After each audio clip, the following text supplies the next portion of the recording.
teman-teman semuanya, semuanya perkenalkan, nama aku Dava di sini, dan di sini aku ingin menjelaskan sedikit tentang model infrastruktur jaringan. Ini adalah salah satu tugasku sebagai mahasiswa di Universitas Negeri Surabaya di Sains Informatika, di mana aku sedikit ingin mengulik tentang infrastruktur jaringan ini untuk mengaku mata kuliah jaringan komputer. Nah, sebelumnya kita akan mengetahui apa tuh pengertian dari jaringan komputer. Ada dua definisi yang jelas, yaitu yang pertama ada definisi dan sistem distribusi. Definisi dari jaringan komputer sendiri itu adalah sekumpulan perangkat komputer, printer, ataupun server dan yang lain-lain yang saling terhubung dengan berbagai data dan sumber daya. Nah, maksudnya di sini itu uh, tidak hanya sebuah komputer di sini, tetapi ada juga printer dan juga server yang jika mereka saling terhubung, mereka bisa dikatakan sebuah jaringan. Kemudian, apa itu sistem distribusi? Nah, sistem distribusi adalah sebuah kumpulan perangkat yang dianya saling bekerja sama agar mendapat tujuan bersama, seolah-olah dia sebagai satu kesatuan, meskipun secara fisik mereka terpisah. Nah, perbedaan utama dengan jaringan komputer terletak pada tingkat integrasi perangkat lunaknya. Nah, tadi kita baru perkenalan dengan pengertiannya sekilas. Nah, di sini tuh ada bentuk jaringan komputer dan distribusi. Bisa kita lihat sendiri bahwa sangat sekali berbeda dari jaringan komputer dan juga jaringan terdistribusi. Kalau kita lihat di jaringan komputer, itu ada satu server utama dibagi ke beberapa user. Namun, untuk jaringan distribusi, dia di sini ada beberapa server dan setiap server saling memiliki usernya masing-masing. Namun, tidak menutup kemungkinan satu server bisa menangani lebih dari satu user. Kalau yang jaringan komputer satu server satu user, tapi sedangkan server yang untuk jaringan yang terdistribusi di sini satu server itu bisa banyak user, berbeda dengan jaringan komputer. Nah, di sini saya akan sedikit menjelaskan tentang topologi jaringan dari jaringan komputer ya. Yang pertama ada topologi jaringan bus. Kita bisa lihat di sini, ini adalah bentuk atau gambaran dari jaringan bus. Nah, apa sih kelebihan dari jaringan bus sendiri? Di mana biaya instalasinya yang bisa dibilang sangat murah karena hanya menggunakan sedikit kabel. Maksudnya sedikit kabel itu ini. Ya. Kemudian ada penambangan klien atau workstation baru dapat digunakan dengan mudah. Topologi yang sangat sederhana dan mudah diaplikasikan. Maksudnya gimana? Maksudnya umpamanya kita hanya di sini ada 5 PC doang. Nah, kita ingin menambah satu PC, kita hanya menambah satu nir kabel ditambah dengan satu injection di sini. Nah, itu doang. Terus kekurangannya apa?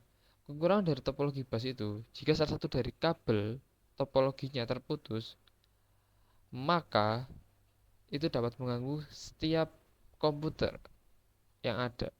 Kemudian proses sending atau mengirim dan receiving atau menerima data kurang efisien.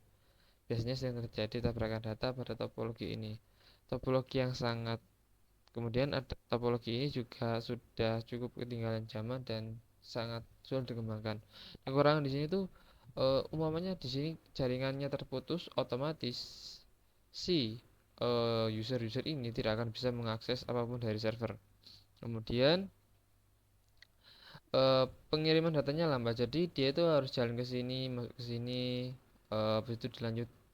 Ya, jadi kalau umpamanya kalian di sini ingin memprosesnya, jadi harus melewati setidaknya 4 user terlebih dahulu sebelum masuk ke kalian gitu. Dan untuk topologinya juga memang sudah jadul dan sudah cukup lama ditinggalkan, bisa dikatakan. Selanjutnya ada topologi jaringan star. Jaringan star ini memiliki beberapa kelebihan. Yang pertama, apabila salah satu komputer mengalami masalah, jaringan pada topologi ini tetap dapat berjalan dan tidak mempengaruhi komputer yang lain. Bersifat fleksibel, kemudian tingkat keamanan bisa dibilang cukup baik daripada topologi sebelumnya, yaitu topologi bus. Kemudian dideteksi masalah yang cukup mudah jika terjadi kerusakan pada jaringannya. Kemudian kita bisa melihat kalau memang ini tuh sifatnya lebih fleksibel lah, karena eh, jika mengalami masalah tidak seperti kekurangan dari topologi bus tadi.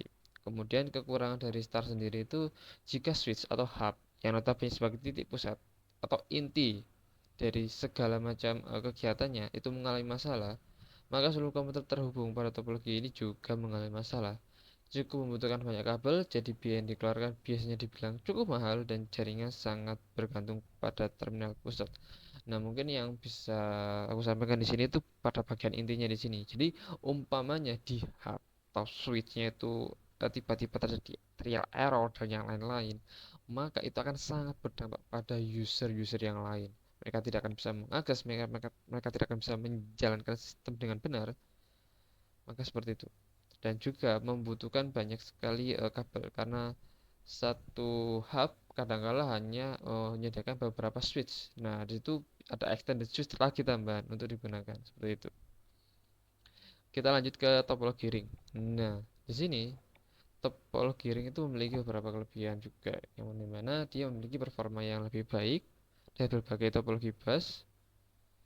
Kemudian diimplementasikan konfigurasi ulang dan instalasi perangkat baru yang bisa dibilang cukup mudah, biaya instalasinya juga cukup murah.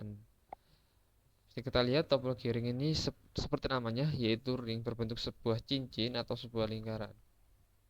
Yang dimana apa sih yang membuat instalasi dari topologi ring itu cukup murah? Dimana kita hanya perlu di sini contoh ada 6 6 laptop.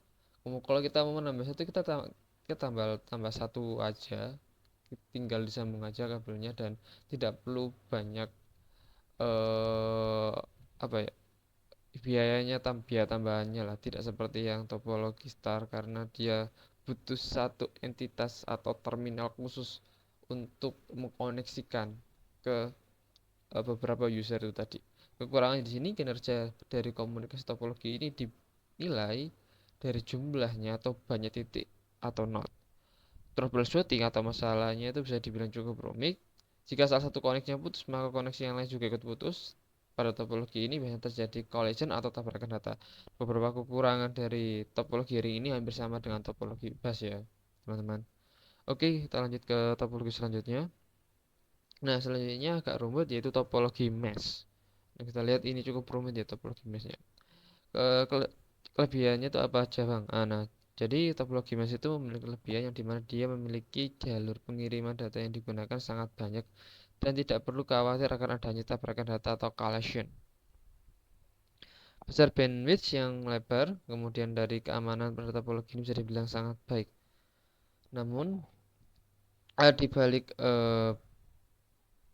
tidak perlunya khawatir dengan tabrakan data atau pengiriman data dan yang lain-lain, ada sebuah kekurangan yaitu proses instalasi jaringan pada topologi ini bisa dibilang sangat rumit, membutuhkan banyak kabel dan memakan biaya instalasi yang dibilang tidak murah.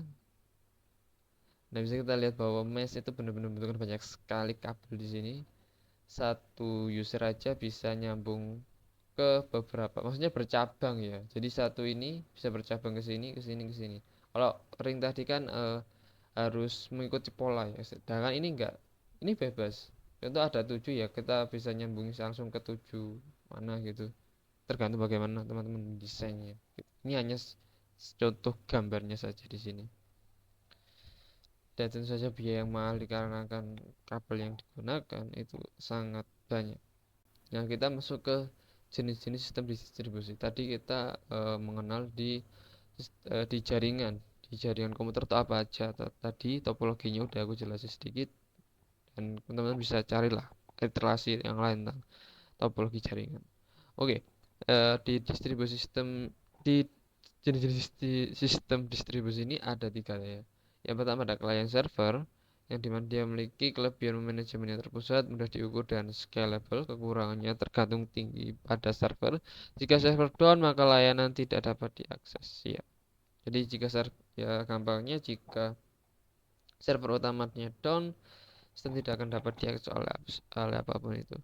Kemudian ada juga peer to peer. Nah, kelebihannya tidak ada titik sentral tunggal lebih tahan terhadap kegagalan dan cocok untuk berbagi sumber daya. Kekurangannya sulit untuk mengelola, mengamankan bandwidth yang digunakan bisa tidak efisien. Maksudnya gimana? Jadi peer-to-peer itu satu terhubung dengan satu yang lain. Jadi memang di sisi lain dia akan sangat mudah dalam berbagi sumber daya, namun sangat sulit untuk mengamankan bandwidth jika terjadi suatu masalah. Yang terakhir yaitu adalah cluster. Kelebihannya memiliki kinerja yang tinggi, keandalan yang tinggi, dan kapabilitas yang cukup bagus.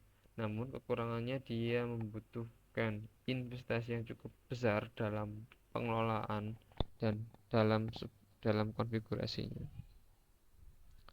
Nah, kita masuk ke pembagian jaringan nirkabel di sini. Nah, jaringan nirkabel sendiri itu dibagi menjadi tiga ya teman-teman. Ada LAN, MAN, dan WAN. LAN itu sendiri adalah singkatan dari Local Area Network yang biasanya jangkauannya itu sangat terbatas, seperti di dalam sebuah gedung atau sebuah ruangan. Ini juga rumah juga termasuk ya, kalau kalian punya WiFi di rumah itu termasuk salah satu dari Local Area Network. Kemudian ada Metropolitan Area Network. Nah, Metropolitan Area Network ini jangkauannya itu eh, lebih luas ya dari LAN sendiri, yaitu kapabilitasnya di kota atau kabupaten. Jadi contoh, kalau teman-teman main ke alun-alun kota atau apa, biasanya mereka menyediakan WiFi gratis. Nah, WiFi gratis itu bisa dikatakan sebagai MAN atau Metropolitan Area Network, karena penggunanya itu sangat masif dan banyak, bukan hanya satu area itu saja, tapi banyak sekali yang pakai. Yang terakhir adalah WAN atau Wide Area Network. Ini sangat luas yang dimana dia akan yang WAN ini akan menjangkau daerah seperti kota, negara, bahkan benua sekalipun. Nah, sebenarnya ini implementasinya itu udah cukup besar, yaitu salah satunya itu Starlink ya. Mungkin kita teman-teman tahu Elon Musk gitu ya.